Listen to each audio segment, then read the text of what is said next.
hold ourselves to a very high standard here at the Multnomah County Health Department, and I know MHAO holds their staff to that same high standard.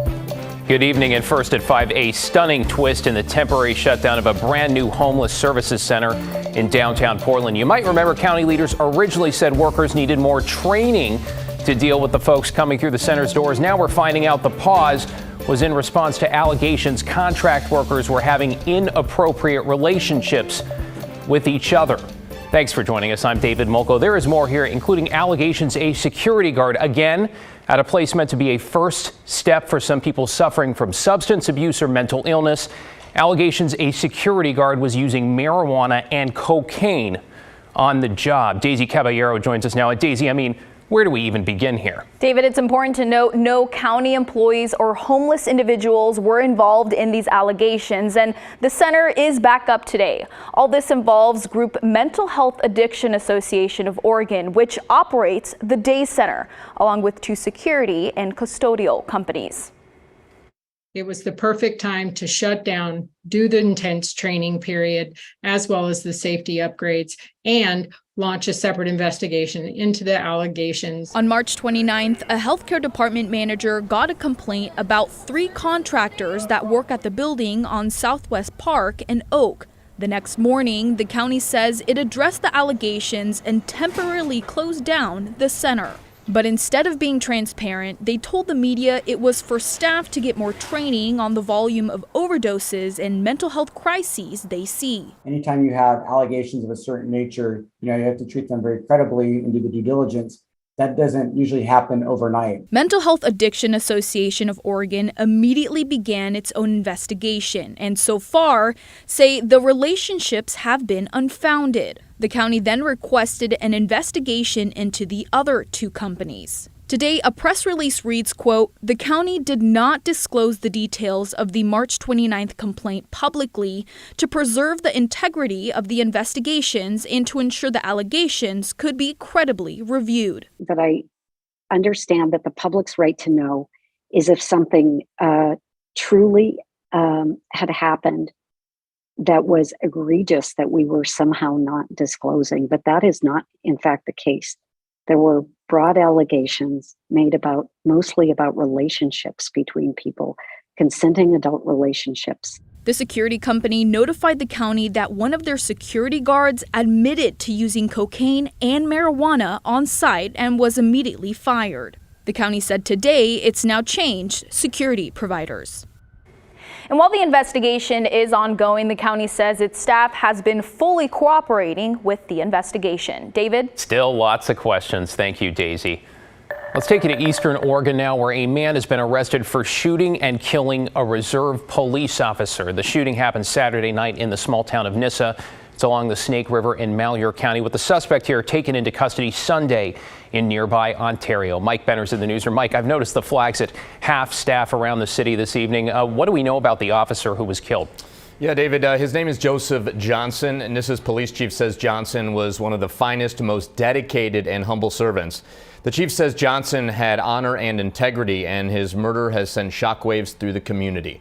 There was a tremendous amount of fear as well, but that vanished this morning when authorities captured the suspected killer. The hours-long manhunt for this individual is over. Early Monday morning, law enforcement arrested Rene Castro at a home in the city of Ontario in Eastern Oregon. The 36-year-old is suspected of gunning down a reserve officer with the Nissa Police Department. It's felt all over the county because, as I mentioned, he lived in Ontario, family up there, worked at one of our biggest employers in the county at the prison, so many associates there and friends. Malheur County District Attorney David Goldthorpe is referring to Reserve Officer Joseph Johnson.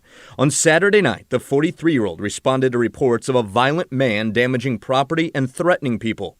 That man, later identified as Castro, took off when Officer Johnson arrived. We're told the officer gave chase until Castro pulled over. Immediately, based on witness statements, the suspect, Rene Castro, just began shooting. There was no time for Officer Johnson to respond, and so he was shot. And by the time anybody got there, which was very quickly, he was already deceased. As authorities secured the scene and started the investigation into the shooting death of Officer Johnson, others began scouring the area for any sign of Castro, who has a criminal history that dates back years. He's somebody that was known to the community as having some run-ins with the police once in a while, and so they knew who he was. And that intel explains the number of law enforcement officers involved in the apprehension of Castro Monday morning. It brought to an end the search for a guy accused of killing Reserve Officer Joseph Johnson, who the community gathered to remember as the public servant he was. He'll be missed. All right, Reserve Officer Joseph Johnson reportedly leaves behind a wife and children. They will certainly need some assistance in the years ahead. We can tell you the Oregon Fallen Badge Foundation is raising money for the family, and we'll put a link to that fundraiser on our website, kgw.com. David? Mike, thanks. Appreciate your reporting on that tonight. Well, the man accused of murdering a Vancouver mother and her daughter last month has pleaded not guilty. Kirkland Warren appeared via video link in a Clark County courtroom this morning and spoke only briefly to enter his plea. He is accused of shooting and killing Michelle Melendez and her 7-year-old daughter, Layla Stewart. Now, after Warren's appearance, domestic violence victims advocate Michelle Bart addressed reporters on behalf of Michelle and Layla's family. He pled not guilty. We know he is guilty. There is no shadow of a doubt in any of the family's mind or our organization or the prosecutor's mind as well. Our family are going to hold a private funeral Wednesday in Vancouver for Michelle and Layla. Warren will remain in custody without bail pending his next court date. Developing this evening, popular outdoor outfitter REI is set to close its only Portland location, joining a growing list of retailers pulling out of the Rose City. Kyle Boshi joins us now. So Kyle, what are the reasons they're giving behind the move? Well, REI said it plans to close its Portland store because of an increase in crime and theft. Additionally, the company said it's outgrown the location. In an email to its members, REI said it will close the Portland store early next year. The lease expires in February of 2024. REI explained it had its highest number of break-ins and thefts in 2 decades at the Portland store, despite extra security. The KGW investigation found many Portland retailers are struggling with theft. In November of last year, someone used a car to smash into the REI store and steal clothing. Those who live and work in the area were disappointed by today's news. I think it's a tragedy and that they should definitely stay open, and the area and the neighborhood is improving and they should just stick it out. And I notice a lot of corporations are closing and giving up, and I know the economy's hard, but that's jobs lost for these people, and they just need to stick it out, an anchor store for the area, and one goes, the next goes, and the next goes. A spokesperson in the mayor's office said Mayor Wheeler and Portland police have been working with REI for several months to try and address crime and safety issues. In a statement, the mayor's office explained Mayor Wheeler is committed to further supporting REI to help ensure we retain their business in Portland and help them succeed. All options are on the table as we explore paths forward. REI said it's evaluating new locations, but downtown Portland is not a possibility in the near future. REI stores will remain open elsewhere in the metro area, including Tualatin, Hillsborough, and Clackamas. Thank you, Kyle. Let's get to tragedy now on the Oregon coast, where a surfer has died. A friend of the victim says the pair were paddling Saturday in shallow water near Seaside Cove when he looked over and saw his friend face down and unconscious in the water. The friend and 2 other surfers in the area performed CPR. The surfer later died at the hospital. Officials say he is a 51-year-old man from Portland.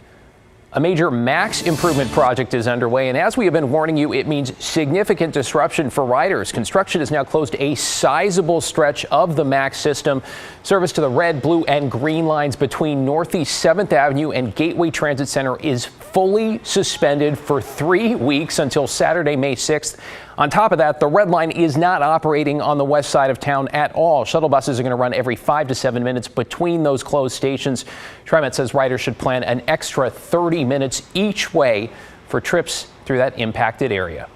Well, this evening, Washington appears poised to follow Oregon's footsteps to legalize magic mushrooms for therapy. The state Senate passed a bill to create a task force and state board to plan for a regulated psilocybin program. Now, a pilot program would make the treatment available for some veterans and first responders who are suffering PTSD, mood disorders, or substance abuse disorders. Now, here's how State Senator Jesse Solomon talked about the proposed bill and the potential benefits last year. It's pretty amazing and hard to believe the amount of long-term success for addiction recovery, depression, anxiety that we're seeing. Oregon voters approved a measure allowing magic mushroom use for therapy in 2020. The state is now in the process of getting the treatment system up and running and issued the first psilocybin manufacturing license last month.